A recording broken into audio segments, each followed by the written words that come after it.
Thank you for joining us for today's webinar. Today we'll be discussing our recently completed life cycle assessment for our Primera 2 laundry-free microfiber mopping pads versus generic relaunderable mops. A life cycle assessment, or LCA, is a technique which examines the environmental impacts associated with all stages of a product's life cycle, cradle to grave, as the saying goes. This LCA was conducted in partnership with independent third parties, including NSF International and WAP Sustainability Consulting. It's been independently verified to conform to applicable ISO standards, including a review from industry experts. If you have any questions during this webinar, please submit those in the chat, and Dr. Mark Wiencek and his team will address them after the webinar concludes in the chat. Thanks for joining us. Enjoy. Hi, I'm Mark Wiencek, and I'd like to welcome you to our webinar about the comparative life cycle assessment on mop pads. And we're comparing Primera 2 laundry-free mop pads with generic reusables.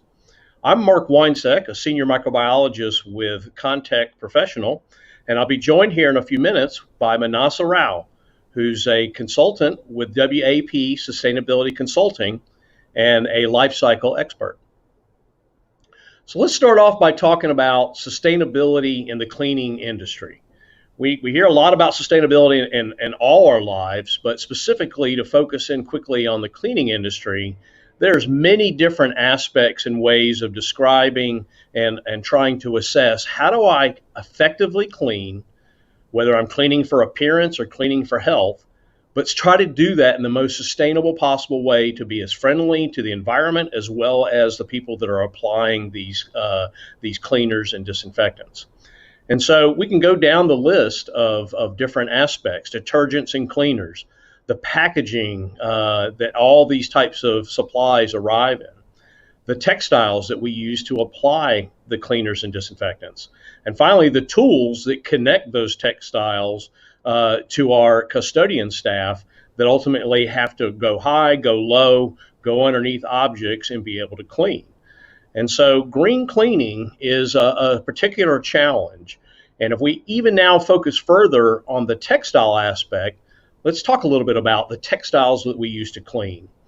And so we have the old school way of doing things, and we still have a reason to use string mops for applying waxes and other treatments. But really, a lot of folks kind of consider this old school. And while cotton could be considered the most sustainable textile to use, the fact that it can biodegrade and it's a natural product, many industries have moved towards synthetics as a way to clean. And they do this either with laundered microfiber towels that are processed inside of a facility or through an outside vendor, or they have moved to laundry-free disposable microfiber flat mops.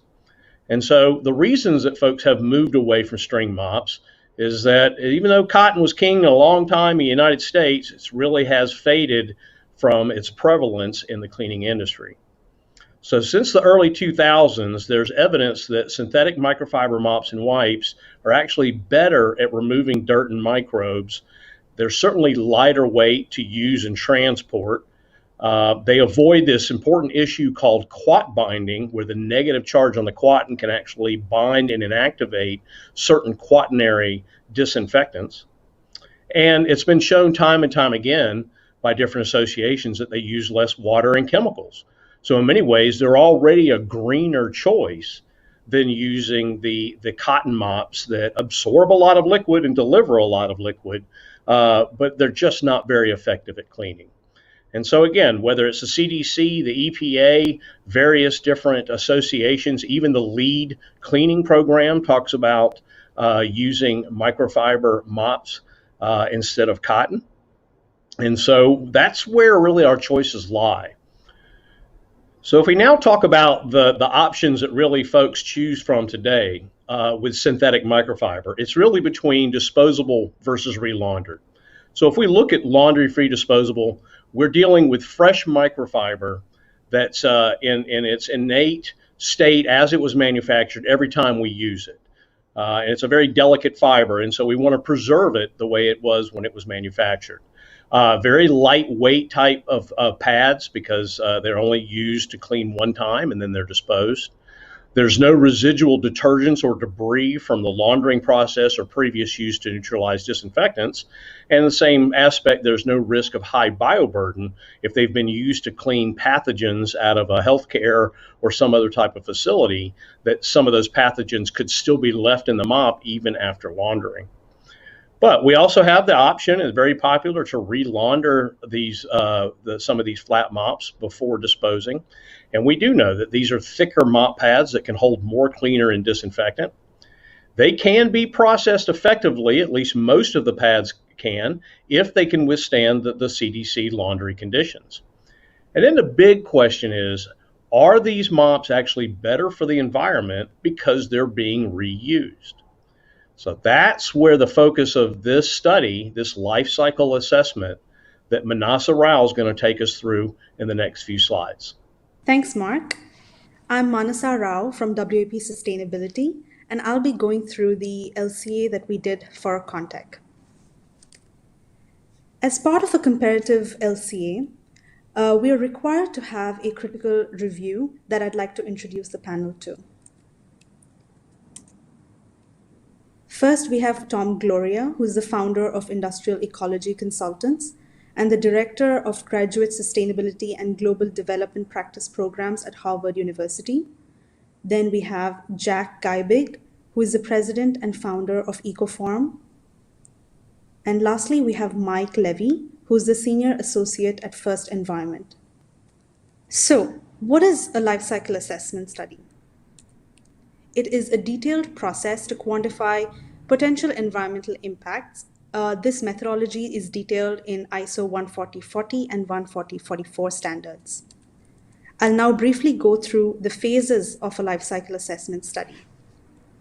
First, we have the goal and scope.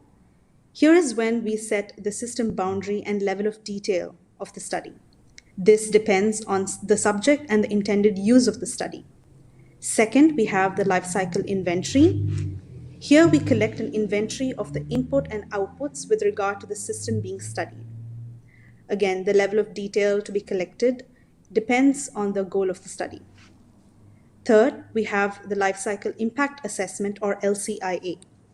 Here we provide additional information to help understand the product's LCI results and to better estimate environmental significance.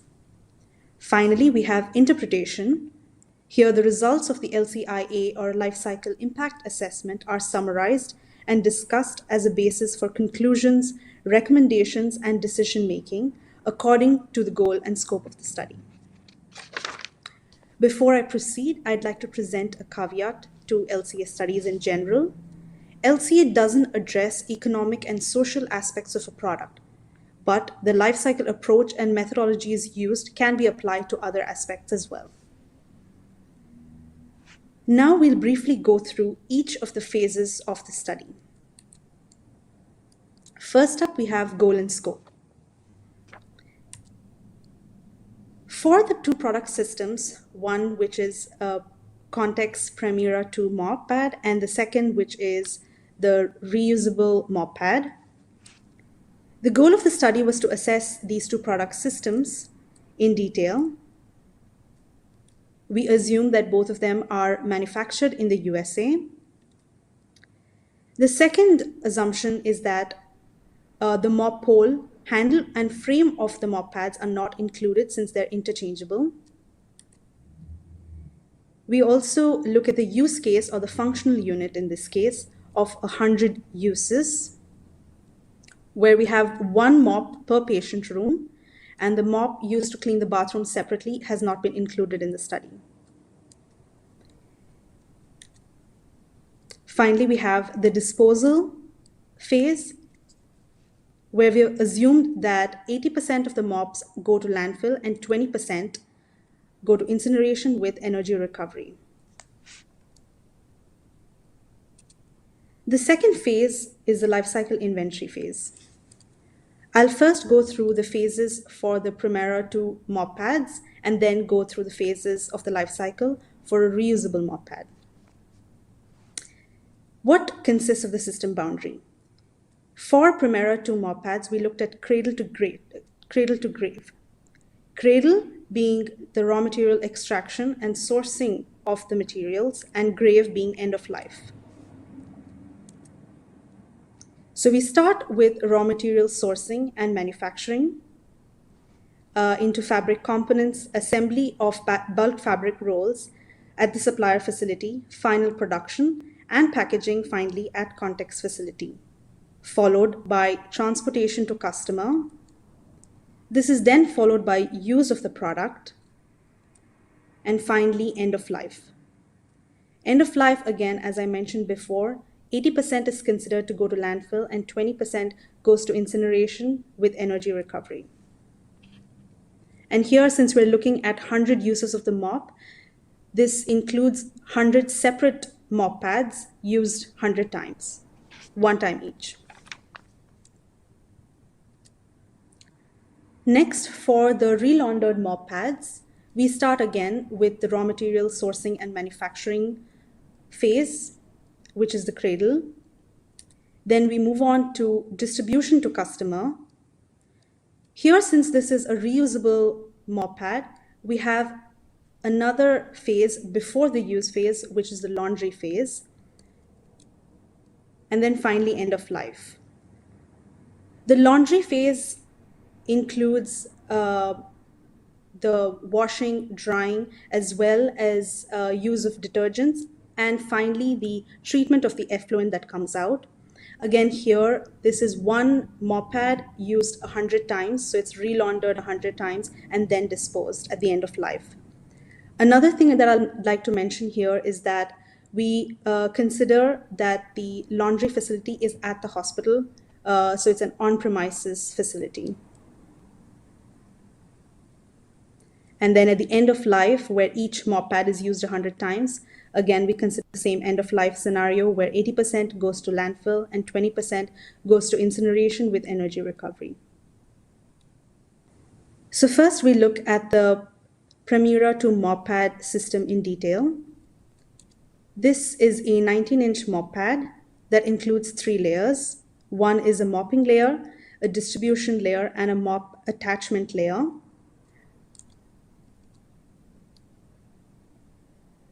The mop pads, they're mainly constructed of polypropylene and polyester. The main manufacturing occurs, and assembly occurs in South Carolina in USA. The energy and resources used to manufacture the mop has been included in the study, and I'd also like to note that this is primary data that was included in the study. Any waste during manufacturing as well as packaging has also been included in the study. Packaging consists of paper wrap, plastic liner, and a cardboard box. Transport to customer has also been included in the study, and this is based on average sales. For the relaundered microfiber mop pads, an average or a generic version of a reusable mop pad was compiled based on market data and product specifications from 3 leading mop pad manufacturers. The dimensions are similar to a Primera mop pad, but this one weighs a little more than the single-use mop pad. These are also composed of 3 layers. One is a mopping layer, which is a nylon split microfiber. Second, we have the distribution layer, which is made of spun bond non-woven PET and polypropylene, and an attachment layer that's a polyester monofilament attachment layer. All of this is held in place with a border and stitch yarns made of polyester. For this one, we particularly did not have primary manufacturing data, so we used literature sources and research on the manufacturing process. This gave us enough information to gather energy data and other resources used to manufacture these mop pads. The default values from Gabi datasets, as well as these references, were used to complete the manufacturing portion of the LCA for reusable mop pads. I'd also like to introduce at this point to Gabi. Gabi is a life cycle impact assessment software that we used for this particular study. Again, here for transport, we did not have primary data. So we assumed 500 miles transport to customer. And we think that this is a reasonable conservative estimate. Finally, we have the laundering phase, where we assumed a commercial laundry facility that is on premises. The other inputs that were considered for the laundry process was water and detergents, energy, and wastewater treatment. The energy and water use in the laundry process were taken from countrywide average data for US on-premises laundry systems. And the detergent volumes and types are estimated from microfiber mop pad manufacturer recommendations. Once they're washed, we also have included the treatment of wastewater before release. I'll now go through a brief summary of the weights of the two different mop pads throughout the different stages of the life cycle. To begin with, looking at the dry weight of the mop pads, the generic reusable mop pad weighs about 92 grams, whereas the Primera mop pad weighs about 14.9 grams. Here we can see that the relaundered mop pad is about 6 times heavier than Primera. Once these mop pads are dipped into the disinfectant solutions, their weight increases to 274 for the reusable mop pad and about 60 grams for the Primera mop pads. So here the reusable mop pad is about 5 times heavier than Primera. And after they've been used to mop the floor, which is assumed to be about 225 square feet of floor area, their weight again decreases to 184 for the reusable mop pad and about 46 for the Primera mop pad. So here again, the reusable mop pad is about 4 times heavier than the Primera mop pad. We'll now move on from the life cycle inventory stage to the impact assessment phase, or the LCIA phase. We assessed the impacts for both of these product systems across 7 different impact categories. First is the global warming potential category, or GWP. This measures the greenhouse gases released into the atmosphere in units of kilogram of carbon dioxide equivalents. Second, we have acidification potential. This essentially measures emissions that cause acid rain, measured in kilogram of sulfur dioxide equivalents.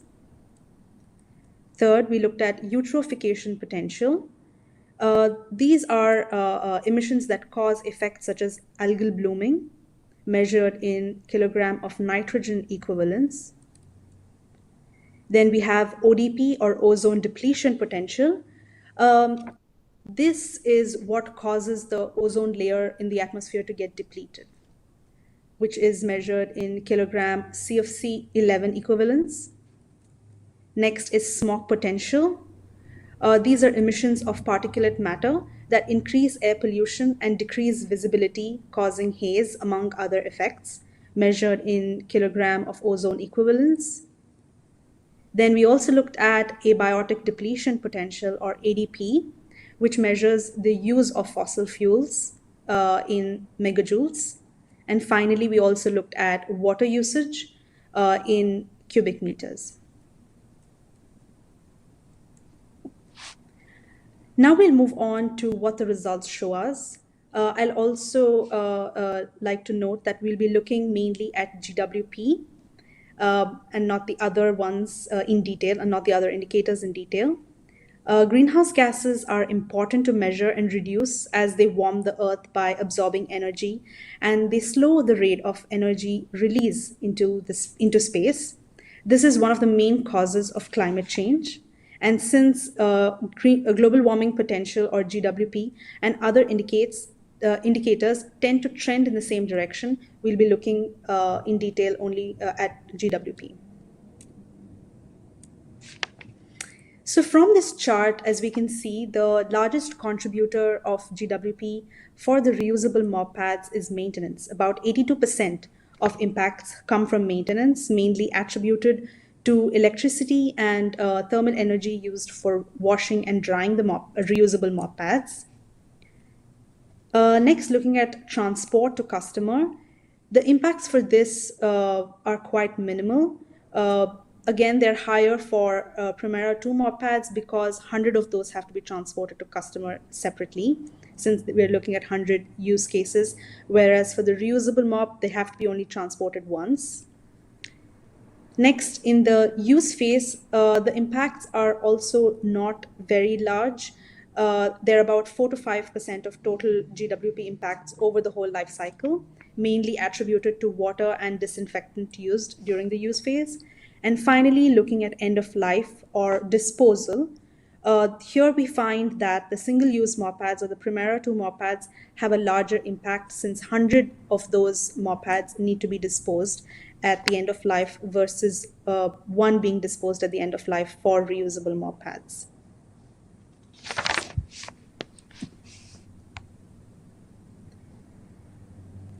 Overall, for 100 uses for both the mop pads, we see that for every single impact category, Primera is less impactful.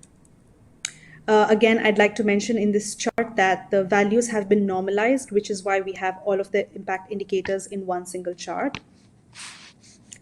Again, this can be attributed to the very energy intensive maintenance impacts for the reusable mop pads. We further conducted a break-even analysis to compare how long the reusable mop pads would need to be used before disposing so that it's equal to the single-use mop pad in terms of global warming potential impacts. Between 1 and 500 uses, we found that GWP of reusable mop pads is always higher than the Primera 2 single-use mop pads due to the energy-intensive maintenance phase. Finally, we also conducted a sensitivity analysis to analyze the energy used for washing and drying the relaundered mop pads.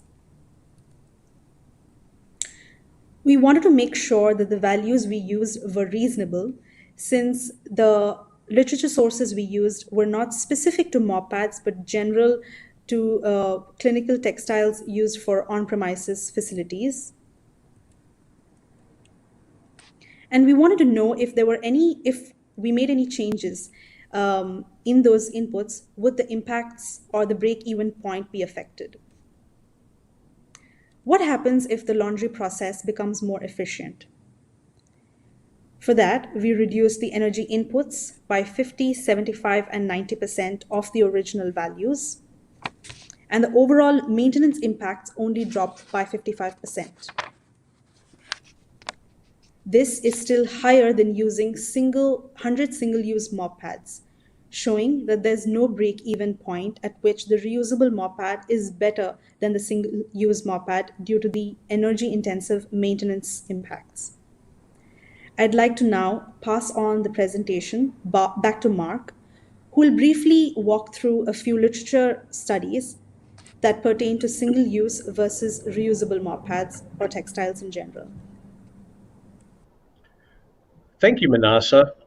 Fantastic summary of an incredibly detailed process. Again, I am not a life cycle assessment practitioner like you, and so I truly appreciate why these studies take so long, why they are so complicated, to essentially go down to every gram of mass, every electron and millijoule that's used from cradle to grave. Is an extremely complicated process, and now we understand why ISO essentially created this framework so that folks have to follow some consistent process and represent things in the same units so that we can possibly start making sense of how to make the right decisions on sustainability. So again, thank you very much for that summary and all your work on this LCA.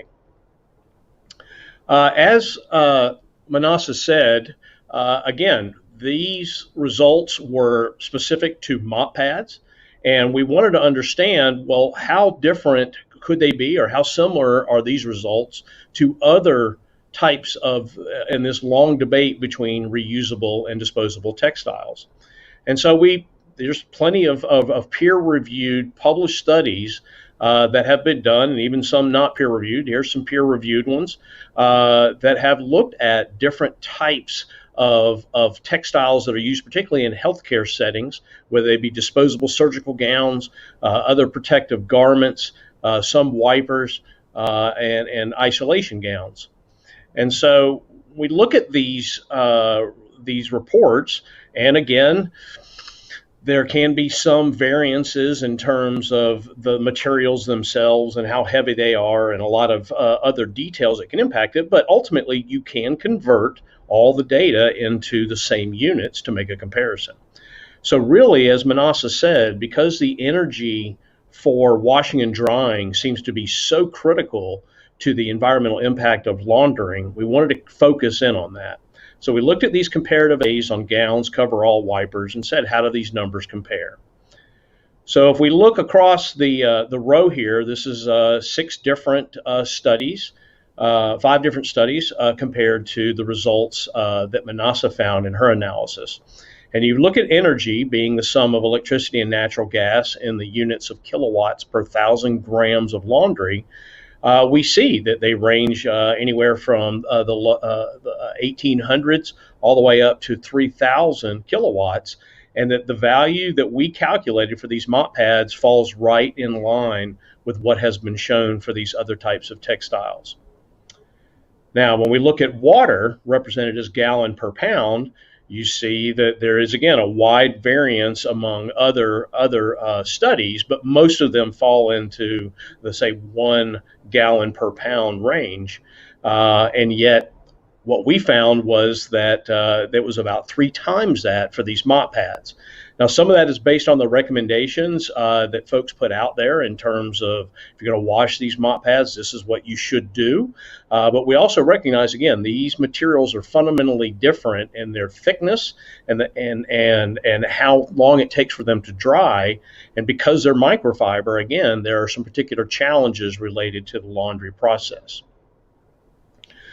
But again, we always want to test our assumptions, and so we recognize that the conclusion of this LCA on mop pads really runs counter to the conclusions of several other textiles, which have said reusable has less environmental impact overall than disposable. We found just the opposite.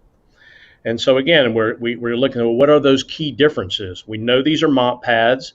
We know that these mop pads weigh 6 times less than reusable mop pads, even in their dry state. And that's a much bigger mass difference than you see in some of these other apparel applications. There is the unique aspect that residual disinfectants, which are considered pesticides in the USA, are left in these reusable mops, and those are processed in the laundry, and that takes energy to extract those in the wastewater treatment system. And then ultimately, as we said before, there are no we're aware of microfiber uniforms or coveralls, and so this is something unique to these cleaning textiles. But again, we recognize there's opportunities to refine this LCA, to look at more geographically comprehensive data sets. The supply chain for reusable mops can be quite complicated, and it takes a challenge to understand truly what is the energy used to manufacture these mops all around the world. And then we need to get that primary data to really to verify those results. And again, because the materials are made outside the USA, that makes it that more challenging. There's also the transportation of those mops to the USA for onshore. Again, most mops, regardless, or the raw materials are brought here offshore, but majority of these mops are also, the reusable mops are manufactured offshore. We didn't account for that in this study. We just said 500 miles, which is much less than a boat coming from Asia. But we wanted to have a conservative evaluation. Finally, we were able to directly measure, how much energy it takes for us to convert these mop pads in our factories, but we would love to be able to find out how much energy is directly involved by measuring it when people go to launder these reusable mop pads. And then finally, there's the issue of recycling. And so Manasa explained that there's boundaries that go on this LCA. And so if somebody can use either the disposable mop pad or the reusable mop pad at the end of its lifetime and recycle it, that contribution, that benefit goes to that next LCA. What object are you making with that recycled material? It doesn't actually show a benefit within this LCA. But if we could incorporate more plastics into our mop pads, either reusable or disposable, that would lower the overall impacts on the environment. So in summary, we're looking at the environmental impacts. The results clearly show that across all phases and categories combined are substantially less for the Primera 2 mop pads compared to the reusable mop pads. This has shown that the disposal of 100 microfiber mop pads has less environmental impact than washing one reusable mop pad 100 times. And this is, again, counter to what everybody just says, if it goes to the landfill, it can't be as sustainable. Well, it turns out you have to account for all these factors, like the laundry and those costs. One reusable mop pad uses more water over 100 uses than to manufacture 100 mop pads. And again, it's this ongoing maintenance of washing and drying associated with the reusable mop pads that reduces their environmental friendliness. Now I want to talk about another issue that was actually not part of the LCA, but it's certainly something that has been studied over the last 10 years. There's a lot of information, a lot of press that's going out there about this issue of fiber fragment pollution. So I want to talk about it a little bit and why it's not in the LCA, but why it's still important when you make a decision of what's the overall impacts of using Primera Laundry Free versus using reusable relaundered mops. So we talked about the laundry and that there's effluent that comes out of the laundry, water, detergents, residual disinfectants. They go to a wastewater treatment plant. And that treatment plant does its best to try to treat that material and keep it from escaping. But there's this physical material that can escape through wastewater treatment plants. And it's called, some people call it microfiber or microplastics. More appropriate term is really in that industry is fiber fragments. And the concern is that these fragments escape into waterways. They are then ingested and combined with very small microorganisms like plankton, which then start moving up the food chain. Smaller fish, larger fish, ultimately big fish like us, are actually consuming these fragments of fibers.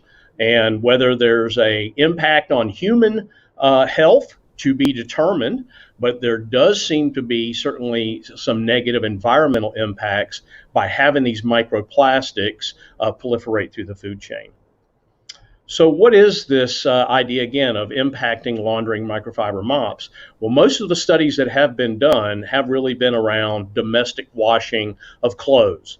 So a lot of big companies have that make these clothes have actually sponsored research to understand how bad is the problem and what can we do to reconstruct these materials to make them more durable. In the meantime, they said, well, just don't wash them as often. And maybe for a coat, that's a possible thing that we can make the decision to do that. When it comes to microfiber mops used to clean C. diff in a hospital, they've got to be cleaned. They've got to be laundered. And so the issue has not really been vetted to understand how much of an issue is actually the commercial laundering of these synthetic mops. But we do know synthetic textiles makes up a very great percentage of the microplastics found in the environment. So we mentioned this is not in the LCA, and the reason is that the subject has not been studied enough to actually come up with a value to quantify what is the environmental impact. What's the unit I'm going to use, and how am I going to measure that? And until we actually reach that point, it's not appropriate to be able to incorporate this into an ISO certified LCA, but it's still a major concern. So again, to summarize all the way back where we started, There are certainly some quality issues that we've talked about and folks have recognized through the years about being able to use fresh microfiber with every use, avoiding the risk of high bioburden that may come back with products that are supposed to be clean, the whole idea of ergonomics when you're using these products and transporting them, and then the ultimately compatibility of disposable microfiber with detergents by not having that debris that can inactivate or neutralize those detergents. The life cycle analysis now shows us that the environmental aspects are also in the favor of laundry-free Primera, that it really is the better option of those two choices for minimizing the negative impacts. And finally, we touched upon microfiber pollution, not part of the LCA, but definitely recognize that as I relaunder these types of materials, there are going to be some lint, some fibers that escape, and ultimately we've got to do a better job of trying to keep those from getting into our food chain. For more information, we are not going to stop here. Again, Manasa's done such incredible work that's generated over a 66-page LCA that was then certified by the panel she described. We need to condense that into something that can be read by most folks before they lose interest, but still captures the important aspects. Just like we've seen with other LCAs, we would like to be able to take that white paper and take it into a manuscript that goes through peer review. And we recognize that part of the reason we did this LCA was to look for ways to improve the sustainability and reduce the environmental impact, even from the pads that we make today. And then finally, we're looking at research, sponsoring research, and working with other companies to kind of expand the knowledge and the measurement techniques that they've used for domestic laundry and see, can we better understand this issue of fiber fragment pollution from industrial laundering of microfiber mop pads.